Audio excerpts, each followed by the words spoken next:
It was a way to bring us right into their homes and still see their routines and understand their emotional states. And it gave us that real-time window into how people were coping and adapting and really like reprioritizing their lives. Welcome to the Curiosity Current, the podcast where we dive deep into what's shaping today's trends and tomorrow's consumers. I'm your host, Stephanie, and I'm so glad you're joining me. Each episode, we tap into the minds of researchers, innovators, and insights professionals to explore how curiosity drives discovery and how discovery drives better decisions in an ever-changing market landscape. Whether you're a data enthusiast, a strategy pro, or like me, just endlessly fascinated by human behavior, this is the place for you. So get ready to challenge your assumptions, spark some fresh thinking, and have some fun along the way. Let's see where curiosity takes us next with this brand new episode. Today on the Curiosity Current, we're joined by Lindsey Goodman, a consumer insights leader with over 15 years of experience at top global brands like Nike and Wolverine Worldwide. Lindsey currently leads the consumer insights and market intelligence efforts at Wolverine Worldwide, where she's driving innovation and product development for some of the most well-known brands in footwear and apparel, including Merrell, Saucony, and Chaco.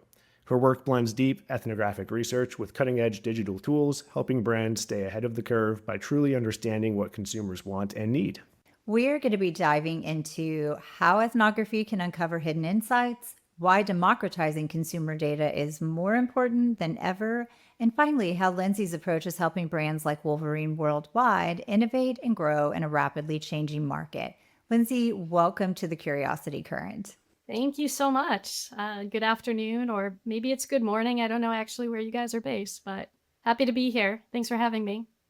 We're happy to have you. We're very happy to have you. So you've spent years leading consumer insights teams at major brands, Nike, Wolverine Worldwide, house of major brands. Ethnography really seems to be a core part of your approach. What initially sparked your interest in ethnography? Yeah, it's a great question. In my humble opinion, I think it's the most interesting and honestly the most fun part of the consumer insights playbook. Every party loves a good choice-based conjoint, but there's really nothing more impactful or more human than just talking to consumers in their natural habitat. It's kind of where everything clicks. You're no longer just looking at numbers. You're watching behavior, you're hearing emotions, you're seeing the environment that influences decisions. And so it really turns data into dimension, I think. And I think what first drew me to ethnography was that sense of immersion. I've always been curious, maybe annoyingly so, about the why behind behaviors. And ethnography doesn't just help you observe, it helps you feel what the consumer feels. It really creates empathy, not just insight. And so over the past year, I've done a lot of work helping our stakeholders across the organization understand what an insight actually is and how ethnography is kind of that secret door to unlock it. I kind of think of it as like a triangle model, if you will. So like the base is like data points, right? It's raw data. So let's say 60% of consumers wear sneakers to hike. That's a data point. It's interesting, but it's just a data point. If you go up a level, you've got findings, right? Like men are more likely to wear hiking boots than women. Okay, that's an interesting trend in the data. But the top of the triangle, that's where the insight lives. So in this example I'm using, we did a project with Merrell, and in talking to female hikers, we discovered that comfort and safety were super important to them, but shopping for technical hiking boots was really intimidating and it felt overwhelming, and they weren't sure that they saw themselves represented. So they defaulted to what was already in their closet. That's an insight. That's a problem we can actually solve. And that's something I don't think we would have uncovered by just looking at numbers. That makes a lot of sense. You would have had to climb, well, just like you alluded to, several ladders on the why journey to get there that you just couldn't have done in a traditional research approach. Oh, we did an ethnography a few years back with roadrunners, and we learned, I'm not a runner. And so I have this preconception of runners as being like health freaks, green juice drinkers, protein shakes, all this stuff. And what we found was that these consumers were not eating healthy to run better. They were running so that they could eat unhealthy. And I mean, like, these are some of the unhealthiest eaters I've ever seen. They basically are running for donuts and for beer. And I think what's so funny about this is it didn't matter where we were. We went to San Diego, Toronto, London. Someone seemed to bring up donuts everywhere we went. And so it was both hilarious, but also deeply insightful. And so I think that theme gave us that cultural permission to lean into that fun of the collab. And it really made it you feel playful and authentic, not forced. So yeah. That's super interesting. That resonates with me. I definitely run for the ability to just eat gobs of unhealthy food rather than particular health goals. Yeah, I hear that. I feel that. And in particular, I want to talk about this statement that you talk about, which is democratizing insights through ethnography. I want to know, like, what does that mean to you and why is it so important? I'd say in its simplest form, democratizing insights means making research and data something everyone can use, not just researchers or executives or strategists. It's really about removing that gatekeeping and helping everyone in the organization, whether you're in product or marketing or finance or sales, everyone can connect with the consumer. And I think ethnography is such a powerful way to do that because it doesn't require a background in research to understand it. It's just grounded in human connection. When you see a consumer's lived experience, what frustrates them, what excites them, what their real needs are, you can't unsee that. It just clicks. And suddenly it's not just a research finding in a deck, it's a consumer truth that you feel. And for me, that's what makes it so important right now. I think the companies that win are the ones that are consumer obsessed, and you can't build a consumer centric culture if only a handful of people ever meet their consumer. And so democratizing insights, to me, it's not just a buzzword. It's really a shift in mindset. It's saying, hey, you don't need to be a researcher to care about this stuff. You just need curiosity and access. We're going to be talking about ethnography a lot today, but I do want to just back up for a second and give you a little bit of space to talk about where ethnography sits in your larger toolkit. Because I know at Wolverine Worldwide, you had shared, you have an interesting framework for exploring insights in a more comprehensive way. So if you could just talk to us a little bit about that and where ethnography plays its particular role. Yeah, sure. I'm glad you asked this question because as much as I love ethnography, it's really only one piece of the puzzle. And so at Wolverine Worldwide, we use a framework we call Hindsight, Insight, Foresight. So think of it as kind of three overlapping lenses that, when used together, give us this full 360 view of the consumer. So hindsight is all about looking back, what has already happened. This is where our market intelligence team lives. They're analyzing sales data and market share shifts and competitive performance. It's foundational. It's important for us to know where we've been in order to know where we're going, right? Insight is the now. It's where we're digging into current consumer behaviors, perceptions, unmet needs, motivations, and ethnography fits squarely here. It's a tool we use to understand that human context behind the behavior that we're seeing in the numbers. And then there's foresight, which is probably the most interesting but ambiguous of the three. It's about identifying kind of signals, watching cultural shifts, anticipating future consumer behavior. It's not about predicting the future with certainty, but it's about preparing ourselves for the possibilities that may shape the market as we look to the future. So I can give you a great example of how these have come together for us. A few years back, our hindsight data showed us that Saucony had really strong equity in trail running, higher than you'd expect based on the level of investment we were making. So that was a clue. And then we launched a global trail running ethnography, and we found that trail runners were really burned out on kind of heavy, overbuilt shoes. They were craving something that still performed, but felt like their road running shoes, something that was lighter and simpler and more versatile. And then in foresight, we were starting to see these emerging signals around life becoming more fluid and work and play and travel all blending together, and this desire for personalization and kind of multifunctionality in the products that they were buying. And so when you overlap those three, you get this really clear consumer opportunity. And from that, we ended up building not one, but two product franchises. One of them was brand new. One of them was a reimagined version of an existing one. And those franchises have gone on to become some of our best performing lines in the trail category. And so it's that triangulation that, turns insight into action. So ethnography is one part of it, but it's really powerful when you get all three. Do you have a particular example where ethnography revealed something about consumers or your customers that really did surprise you? Yeah, that's a good question. I think this is where ethnography really flexes its muscles, right? Surveys are great for scale, but they're limited by what you ask. You only get answers to the questions that you thought to pose. And those answers are usually structured and tend to be surface level. Focus groups, sure, they can help a bit more, but they also often fall victim to groupthink and dominant voices or consumers telling you what they think you want to hear. Ethnography, as we said earlier, really helps you observe people in their element. And so all that, the ego is gone, the structure is gone. It's just very human, and it's about the connection. I mentioned this earlier, but we did that trail running study, and I'll never forget, we were in Chamonix, France, which we don't always go to glamorous places like that, but Chamonix is like a mecca for trail runners. And I remember one of the runners said something that was like so moving that it shifted how one of our designers, thought about footwear in their work for years.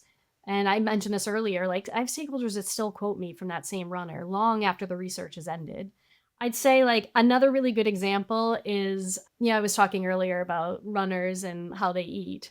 Another one that really stuck with me was how many runners, even those that were logging 50 plus miles a week, refused to call themselves runners. And we were seeing it in survey data. We were seeing we were talking to these people who were runners. They're running a lot. And we would ask them directly, do you consider yourself a runner? Do you call yourself a runner? And we were like getting a lot of no's. The percentages were really low. That's so confusing. Why is that? It wasn't until we did ethnography and we were talking to consumers that we were able to uncover that something about that label felt elite and almost exclusionary. They saw running as part of their lifestyle, but not something that defined them. And so they were uncomfortable with that label. And that insight, it really made us rethink how we talk about running, who our messaging includes, or accidentally excludes.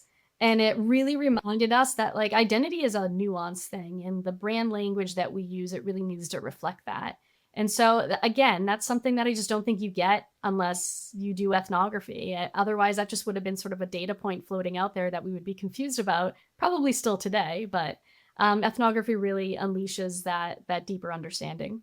Was it that they almost saw it as an aspirational title that they had not yet achieved? Or was it just that it sort of brought up an image that they didn't necessarily fully associate themselves with? I'm just curious, because that would kind of have implications for how you sort of act on that insight. I think a little bit of both, but I think really it was more the latter. I think they think of runners as professional runners, just like elite competitors, people who were doing it for a living, people who are professionals. And so in some cases, maybe some of the consumers we were talking to aspire for that. But for the most part, our target consumer for that brand, they're just people, and they run. Their parents, their students, their work in the corporate world, they're just people. And running is one thing that they do. It's a very important thing. It's a very meaningful thing to them, but it's just one part of who they are, and they don't want to be identified as sort of one-dimensional. No, that's great. And this ethnographic approach enabled you to really suss out all of that nuance in a way that really drove true understanding. That's very cool. So you have this emphasis on deep ethnographic understanding, and you alluded to it at the beginning of the talk. It's a different vibe. It's a different approach than, say, your typical choice-based conjoint segmentation, you name it. Do you find you have challenges sharing those results out?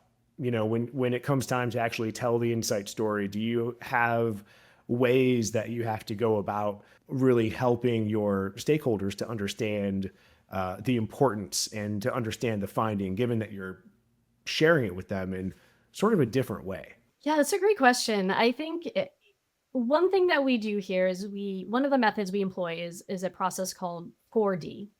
It's rooted in design thinking. It's all about embedding empathy into the innovation process. And it really works beautifully for ethnography because it keeps consumers front and center every step of the way. I'll break it down for you. So the 4Ds are define, discover, dream, and design. And so first, we define what we want to learn. Maybe it's understanding the mindset of a trail runner or the pain points of a work boot consumer.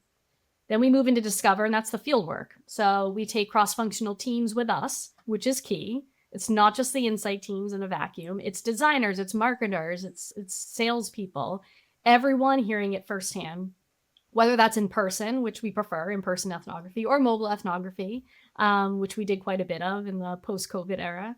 And then comes Dream. And this kind of goes to answering your question. We come back together in a workshop setting and we start clustering what we heard together. So tensions, unmet needs, consumer quotes that stuck with us. It's not about my team presenting the insights to the team. It's about uncovering the insights with the team. And that shared ownership is what really makes it stick. And it helps feed into that last D, which is design. And that's where we use what we've uncovered together to spark new product ideas, messaging platforms, strategies. It's a whole journey. By the time we're done, the stakeholders are so immersed in it that they don't just remember the insights, they're championing them. They are advocating for them because they felt them and experienced them firsthand. They were there for the journey. I think that's such a great approach. Having had a bit of exposure to design thinking methods, that really resonates. I mean, having cross-collaborative group with you from the start, it also helps you as the researcher, right? I mean, it helps you kind of frame questions in a way that, you know are going to be easier for maybe people who weren't lucky enough to be part of the project digest. You can incorporate all those multiple viewpoints. I think that's just such a terrific advantage that, a design thinking empowered ethnographic approach that rolls off the tongue really can provide a lot of advantage. I can see that. It occurs to me that, central to ethnography working is it is deep, it is intimate to a degree, emphasizes connection to a point that some other approaches don't. However, at Wolverine Worldwide, you have a house of brands where each brand has a very different target persona. How do you balance that? Because, do you have to tailor the ethnographic approach, or do you have to tailor your methods in any way, given that the consumers you're speaking to, it's so important to get to that deep level of connection, but they're just so different from one another? Yeah, it's definitely a mix of both, right? We have foundational, toolkits, methodologies and frameworks that we think work across the portfolio. But I wouldn't say we're running a one-size-fits-all playbook. I think, to your point, each brand has its own identity, its own consumer target, its own set of business priorities. And so we have to adapt accordingly. And I think, for example, the way we connect with a blue-collar work boot consumer is going to look different from how we engage with a Gen Z lifestyle consumer. That work boot consumer, they're probably not posting, outfit of the day pics on Instagram. And we're probably not going to get them to download an ethnography app on their phone. So in those cases, we'll go to them. We'll go to job sites. We'll interview them face to face. We'll make it informal and low tech. And frankly, those conversations are still gold. They're real. They're unfiltered. They're deeply practical. And so they're great. But contrast that with how we might engage a Gen Z consumer. They're digital natives. We'll use mobile ethnography. We can ask them to upload photos or create video diaries. They're going to want to show us their closets and their style rituals and, their TikTok or Instagram inspiration. Same core goal, right? Empathy and insight, but maybe different methods. I'd say, though, where we stay consistent is on the back end. How we're synthesizing insights, how we're sharing them across the business, how we activate them through things like the 4D process we just talked about. That's the system that creates consistency. But yeah, I'd say the front end approach, always flexes based on the consumer we're trying to understand. So I'm going to take us back in time a little bit from Wolverine Worldwide and ask you a question going back to your Converse days. I'm curious, how did the consumer insights team there use ethnography? And again, is there any kind of specific instance that you could talk through where this kind of qualitative research, specifically ethnography, directly influenced a major shift in a product or a brand strategy? Yeah, Converse is such an amazing brand with such a unique fan base. Honestly, I have an example from Converse that's probably one of my favorite examples of ethnography in action. When I was there, we ran a global online community where consumers could engage with us and each other. We would use it for feedback. We'd pose kind of exploratory questions, trend spotting. The best part about it, though, was that it was interactive. So people could upload photos, they could start their own threads, they could comment on each other's stuff. It was sort of a window into their world that we didn't have to moderate or control. We could just kind of watch it unfold. And one day, a community member shared a photo of their Chuck Taylors, completely covered in doodles and hand-drawn artwork. And they talked about how they had worn them during this really meaningful time in their life, and how each drawing was tied to a specific memory. And it wasn't just a shoe, it was like their personal time capsule. And what happened next was just incredible. So dozens and then hundreds of other members started sharing their own Chucks. Some of them were like signed by musicians, or, colored with the Sharpies, or they, did unique laces, or they personalized them with patches or pins. And everyone had a story, and they were all telling this story of self-expression through their shoes. Now, like, we already knew that customization was like a big part of the Chuck Taylor legacy, but this felt a little bit different. It was emotional, it was storytelling, and we didn't ask for it. It just happened organically. I wanted to go back just briefly to something you mentioned, which was finding ways to continue to do ethnographic research through the COVID-19 pandemic, which just completely turned the qualitative research world on its head. I can't imagine the trials and tribulations you had to endure to make that work. I was just curious if you could talk us through that experience a little bit. Yeah, this is where we really started to lean into mobile ethnography, and we started something called the COVID-19 Consumer Tracker during that time, and it was really a game changer, especially during such a chaotic and uncertain time. We couldn't travel, couldn't sit down with consumers in person, and so mobile ethnography became a lifeline for my team. We had people sharing video diaries and uploading photos and, recording themselves. And it was a way to bring us right into their homes and still see their routines and understand their emotional states. And it gave us that real-time window into how people were coping and adapting and really like reprioritizing their lives. But, the trick isn't just collecting the insights, it's kind of keeping the momentum going. And that part for us kind of came down to two things: relevance and rhythm, I'd say. So if the tracker was just saying consumers are still anxious week after week, it starts to lose impact. And so we were layering in special topics like how people were redefining their wellness, how their shopping behaviors were changing around home and comfort, just kind of small lifestyle shifts and things like that. And through that, we were able to catch kind of early signals of things like the slipper boom and the spike in trail interest. And we're able to kind of pivot quickly in some cases because we were paying attention, not just to that headline emotion, but to those kind of undercurrents and the little behavioral changes that are happening around it. And then kind of the rhythm part is just keeping the cadence tight. We didn't let insights pile up in a report that was just gathering dust in a graveyard somewhere. We shared things as they emerged, whether it was just sort of like a quick email or a highlight reel or a quote. The more you make it feel alive, the more likely it is that people will act on it. Are there particular voices, particular brands or, ad agencies, consultancies, whatever it is, that maybe are doing a better job of paying attention to this segment than others that you can think of? Like who should we go to? Who should we look to as the leaders if we want to affect this change? Yeah, I'm pretty soon it's going to be me because I don't know. I mean, I really mostly have been really influenced by Michael Clinton's work. Again, is not paying me for this. He's just my source of interest here. But he has a whole website, and it's one part of it is consumer facing. It's for this 50 plus community to talk to each other, and the other side is sort of business facing. And so I know he's doing a lot of work with companies to help them understand how to better market to this audience. But I don't know, and I think that's kind of my point, is that I don't think anyone's really talking about this. And these are people that have loads and loads of disposable income, and they do care about style, and they are active, and they are all the things we want them to be. And we're sitting on a gold mine. I think all of us are. We can be the change. We could start it right now. Let's do it. No, that's great. Somewhat related to our conversation today on ethnography and passion for studying individuals, for learning about people driving our career choices.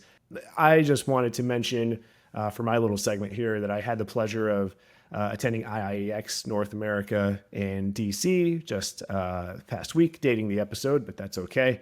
It was really interesting for me to see the topics, not necessarily the topics of sessions that various researchers, brands, and agencies bring to the show, but the undertones of those sessions, the sort of like driving current, no pun intended, behind what's making people talk about the things that they're talking about. And obviously, data integrity is a big topic in our field right now. That was one topic, but alongside that, a lot of talk really getting back to this idea of empathy. And I found that interesting because we've been having a lot of conversations on the show with insights leaders who, through one way or another, our conversation will almost eventually always turn to empathy as a driving force in their career aspirations, their passion for insights. And it's been interesting to kind of observe this like cyclical nature in the insights industry where,